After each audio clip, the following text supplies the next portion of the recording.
And don't worry if you have people still getting on. I know it ends up flooding like 3 pages as we get going, as people are literally hitting their lunch break and hopping on. So happy Lunch and Learn Thursday. I'm so grateful for all of you being part of this. And we have $1 Million Director, Nikki McDaniel. She is a dear friend. We got to meet on the Alaskan cruise. I love her guts and soul and everything about her. It's such an honor and privilege. And some of you may be in the same similar affiliation, some not, and you've never heard her, but I'm telling you the real deal. And I know she's going to share so much about herself, but Nikki, I just want you to know how much I love you, friend. I appreciate you. I appreciate your Go Give heart and how you're leading Mary Kay's legacy on, and with true integrity and intention. And I don't think you're a mastermind. You really are in the things that you do. I just love how your brain works. And she's fun. Like, you're around Nikki, she wants to have fun and laughter. And I just think that's what life's about, right? And so thank you for taking time to give so much to all these women today. And I will get the recording out again. As always, it usually takes about 24 hours and we get it out and you can share it with whoever, anybody and everybody. So friend, I'm going to let you take over. Thank you so much. Oh, thank you, Jen. What an honor. What an honor it is. My goodness. I still remember meeting you and your amazing husband. I was at the airport getting ready. And of course, you're nervous before this first trip. And I remember looking at Jen and I was like, oh my gosh, she's got to be in Mary Kay. And so I remember approaching you and introducing myself. And you are just such an instant friend. Like, you just have such a way of just making everybody around you just feel so loved and important and appreciated. And oh my goodness, your Go Give heart to do this. You guys, it isn't easy to line up speakers and everything that she does so that she can help pour into you. My goodness, we appreciate all the time. And it doesn't matter what you're going through. You have the best attitude of anybody that I have ever met. So I am just so honored to share. So I'll quick introduce myself so you guys can get to know me a little bit. I am Sales Director Nikki McDaniel. I reside in South Dakota. Do we have anybody who's been to South Dakota? And then you guys had Pam Kelly on, I think, was it a couple weeks ago, and now she lives in South Dakota. So, oh my goodness, South Dakota is just the place to be right now. So I grew up in Mary Kay. My story, you guys, for those of you who don't know, I'm a Mary Kay girl. I was born and I actually was picked up in the hospital when I was a newborn baby. I even wore my pink jacket in a pink Cadillac. And so my mom always kind of, said, oh, your blood was running pink since the minute you were born. And so I guess it was. And so it's kind of funny because my sister was picked up in the hospital or taken home from when she was a baby in an old Volkswagen Bug where my dad had to scrape the windows while she drove. And then I got the pink Cadillac when I was a little baby. So I guess I was destined to do Mary Kay. Long story short, though, I was not somebody who joined when she was 18 and was like, this is what I want to do. I really wanted to blaze my own trail, being that my mom was so highly successful in Mary Kay, National Sales Director, Diamond Circle National Sales Director every year. And so all I ever knew was her pretty much as a national, because she became a national when I was young. And so I got to live the great life of being a national's daughter. But, it's a little intimidating because she was really good at what she did. And I just thought, I don't think I could ever be like my mom. And I've always loved sports. So I went to school for sports broadcasting and got to work for the George Michael Sports Machine as an intern, and really thought that was going to be what I was going to do. I wanted to, do something big. My mom always said, dream big. And anything that you know about being a Mary Kay kid is that, you believe you can do anything. And I did believe I could do anything. And I always said I was going to be the next Oprah. And then I said I was going to be an inspirational speaker. Oh my gosh, I had so many dreams. But after that internship, you guys, it was very eye-opening because I had never really worked in much of a corporate setting. And I was just shocked at not only how I felt when I left there, I just felt like so defeated. I never felt like I was doing a good job. I was waiting for all the positive affirmations, growing up in a home where my mom, was always telling us how great we were. And that we could do anything that we set our mind to. And then I went there and I left like feeling like this every single night. And I remember calling my mom, and she said it was so hard for her to hear this, but I was like, Mom, this is not what I thought. This is not what I thought. I sat down with the producers and I said, gosh, I asked them, I said, so, I mean, I really want to do this. Like, what do I need to know? Like, and they just said, well, just know that if you want to have a family and kids, you're probably going to call them a lot of nights and wish them good night, because you're probably not going to, be there to tuck them into bed. And I was like, whoa. Okay, now Mike and I were on a break, and I honestly didn't think I would ever have kids. I thought I was Miss Independent, would never have kids, but I knew that I didn't want that to be my whole life.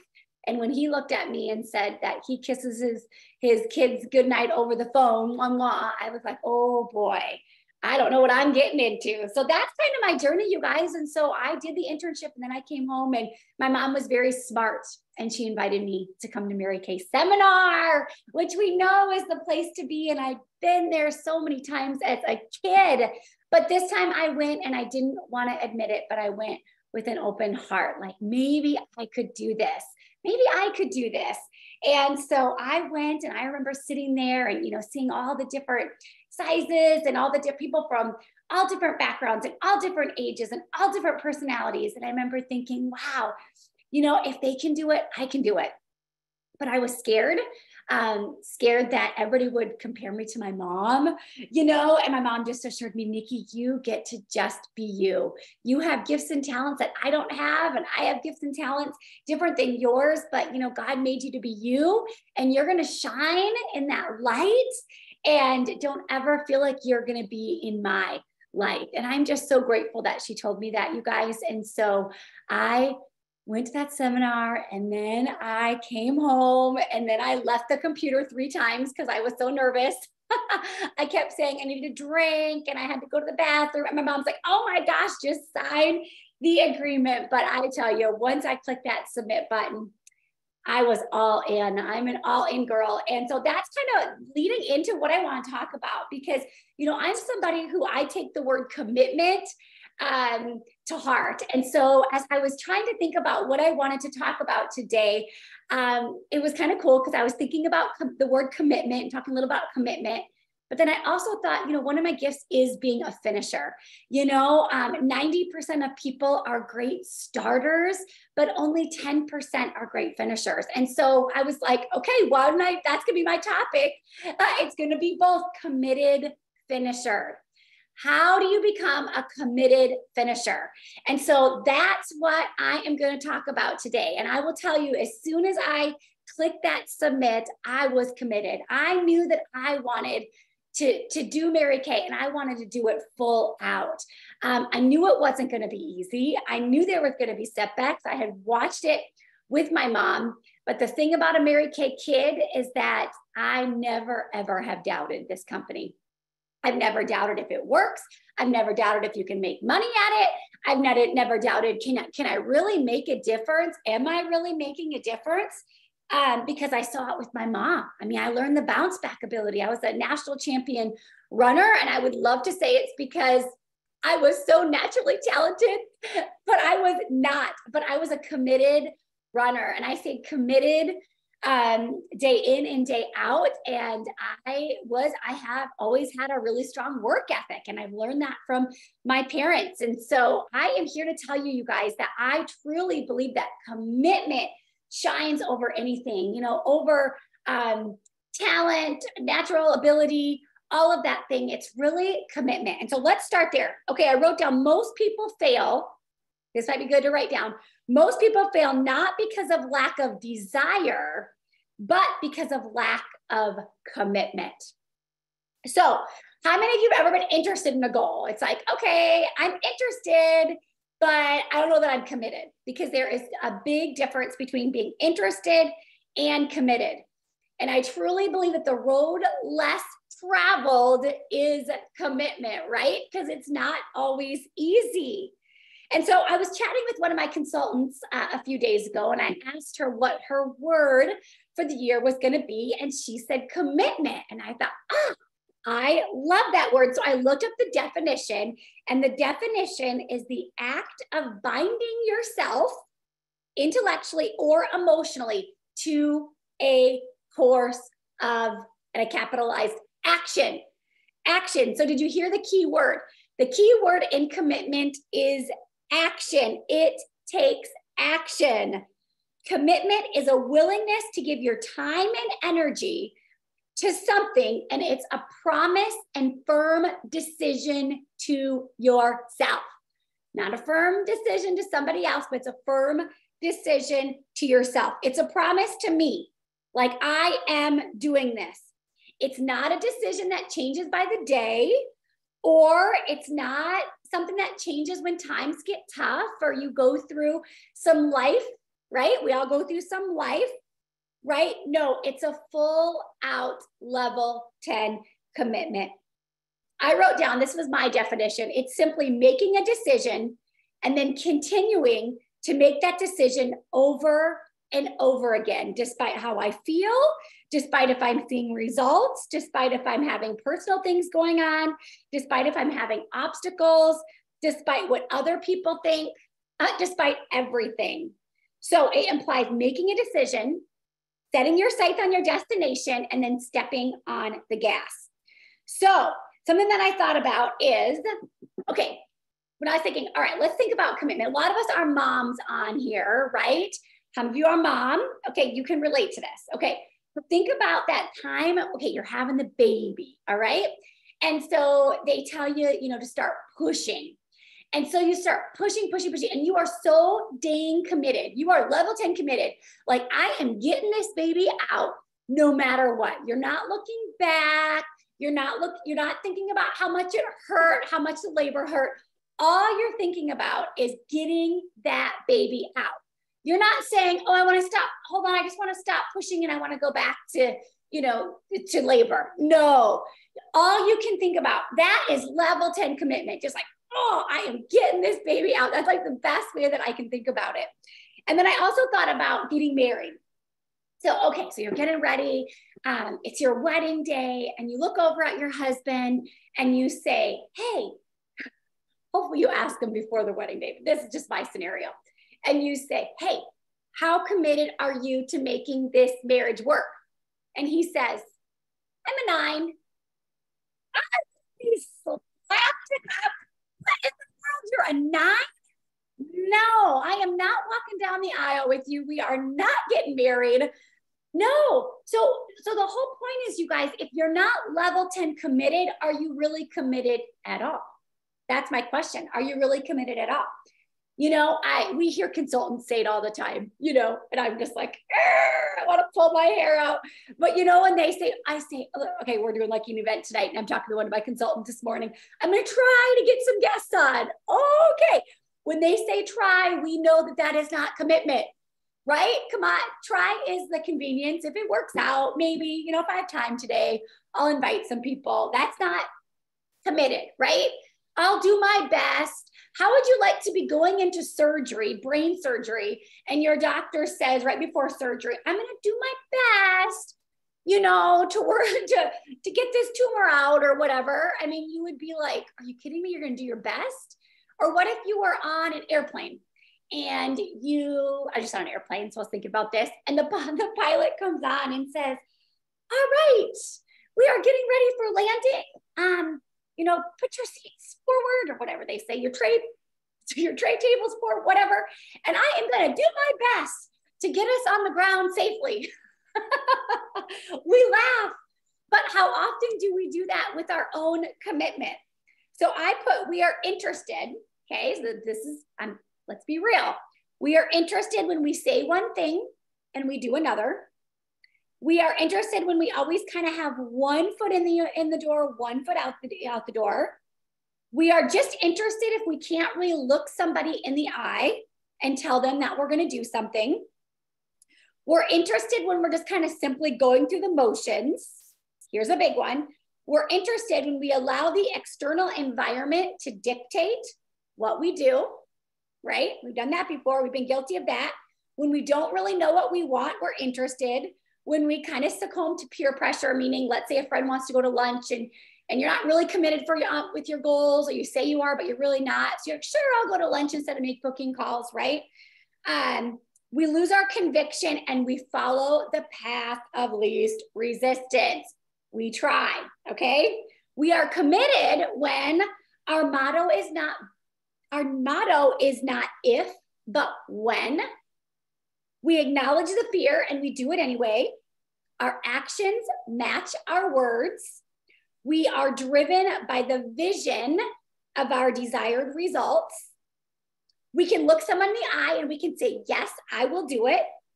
We view life's obstacles as creative challenges instead of dead ends. And we're willing to do whatever it takes. I know our $1 Million Year, that song, that Magic Dragons, I'll do whatever it takes. Like my son and I, we would jam out to that song every single morning because that truly was where I was at. Like I was willing to do whatever it takes. So what level committed are you? Are you the first commitment, which is really no commitment at all? Are you the second level of commitment where you want the outcome, but you're not really willing to do the work? The third level, I believe, is the I'll try, or I might, or probably, or I could. You're telling yourself things, you're saying some of those kind of words. And that one, it leaves a lot of room for excuses. Or are you level 4? This one's level 4. Fourth level is I will do my best. And the fifth level is I will do whatever it takes. Okay. So see the progression between no commitment to I will do whatever it takes, whatever it takes. So the 4 D's that I wrote down to being committed is, first, you have to have desire, right? You have to want it. How bad do you want it? And we go back to that why. I know you guys, when we were going for $1 million, I wanted more than my own breath. Is I wanted to bring my mom back on stage because my mom had retired, and she said she cried, and I said, why are you crying? And she said, because I'll never ever have a moment on stage again. She was an I personality. She loved being on stage. And so I so wanted to bring her on stage. And I knew if I did $1 million, I could bring my mom back on stage. It wasn't about me. I wanted to show her and thank her for giving me this opportunity so that I get to live the life that I live now because of her yes. And so you guys, that desire was so big that I was willing to do whatever it takes. And then you have to have determination. You've got to be determined, of course, to make it happen. You got to be dedicated. There's a little bit of a difference between dedication and determination. You have to dedicate your time, your energy, and your efforts into making it happen. And you've got to have the discipline. You have to work out of discipline, not emotion. And so those are the 4 Ds. Okay, so I got a few minutes left. So now this is all going to be combined. So we talked about commitment. Now let's talk about being a finisher, because I started by telling you guys 90% of people are good starters, but they're not good finishers. So I want you to think about a time when you started something, right? Maybe it was a book or a home project, or maybe it was I'm going to lift weights, or I'm going to work out. And then that lasted a hot month or 2. And then you just never finished it, right? And so one of my favorite scriptures is John 17:4 about being a finisher. He says, I have brought glory on earth by completing the work God gave me to do. So what has God called you to do? And if you need this reminder, John 17:4, write it down, put it all over. God reminded me of Moses. He was given a task to deliver his slaves out of Egypt. You guys, that was not an easy task, and he did not feel like he was equipped. And how often do we not feel like we're equipped, right? But God, remember that God calls the equipped, and he's given us everything that we need. And maybe it did take him 40 years. So hopefully it won't take us 40 years. But he did it. He completed the task. And so I truly believe to be a finisher, it starts first. We talked about you're committed, right? We talked about commitment. You're level 5. We have 5 levels. You're level 5, okay, of commitment. And then you've got to decide that you're going to be a finisher. So I want you guys to be in I'm glad I did, not in I wish I had. And so this can be in all areas of your life. How many times have you, said you're going to do something but not did it? So I'm going to close with just giving you a few of my own Nikki's $1 million tips from the top. on being a finisher. These are just things that have helped me to be a finisher. And the first one, you guys, is that value of time. You know, I truly believe that if you don't value yourself, you won't value time. But you first got to value yourself. So time is everything. One of my favorite quotes I heard from Jordan Twiley, I can't remember how you say her name, but she said, sloppy success is better than pretty procrastination. Let me say that again. Sloppy success is better than pretty procrastination. And so how many times have we procrastinated on things? So time is everything. So time is everything, you guys. So set your timers. I love setting your timers. Take advantage of the 24 hours that you have. And number two, the best way to help yourself be a finisher is understand when you are most likely to quit. Think back of a time when you threw in the towel. How did that make you feel? Right? And then decide that that is not going to be you this time. So strategize and say, okay, what can I do when I come to this road again? Because you will come to that road again. And how can I be a finisher this time instead of being I don't know what you were quitter, but not being a finisher. Okay. So number one, value your time. And you guys, be a steward of your own time. Understand. Number two, understand when you're most likely to quit. Develop a plan and a strategy. And then number three, this is my favorite, you guys, it starts with your daily activity. Develop a habit of completing small wins daily. Okay. So when I do my 6 most important list, every time I cross off something, I say, I'm a finisher. So like my first one, make 10 booking attempts. I'm a finisher. Say it with me, girls. I'm a finisher. I'm a finisher, because we can't finish big tasks if we don't finish small tasks. So start with developing the habits of doing your small things every day and telling yourself every day that you are a finisher. And number four, I believe this should be number one, is I always love to start my day with prayer. And I truly believe it's helped me to be a finisher because I surrender. I learned it from Callie DeBlander Brigham, but truly surrendering my day to the Lord. And I go through, Lord, I surrender my run. And if there's somebody that, put people on my mind who I'm supposed to call today, and surrender, this call that I'm doing, and that I can bless others, Lord, through you. And Lord, bless my booking calls. And I literally go through my day and I surrender. And when you surrender your day to the Lord, you guys, when you go to bed at night, like you just feel like you don't feel like, shoot, if you don't get your 6 most important things list done, it just means, you know what, it's okay. I wasn't supposed to, because I was supposed to go in a different way. Because sometimes, how our days go a little bit differently than what we thought. So I love to ask God to do the supernatural with my natural activity. And I always ask him to just give me God winks every single day. And he always does. So starting my day in prayer always has helped me to be a finisher, and just be willing to make some sacrifices, you guys. Number four, I can go on, but I have had to say no to a lot to say yes to the great. My family even went on a trip that I really wanted to go on, and I stayed home when we were going for Million because I knew that I needed to, you guys. But was it so worth it? And can I go on another trip with them? Absolutely. My mom gave up a trip to New York and because she hadn't reached her goals. And I learned so much more about discipline, you guys, than I ever did of her going with on that trip. She hadn't reached her goal yet, and it was May.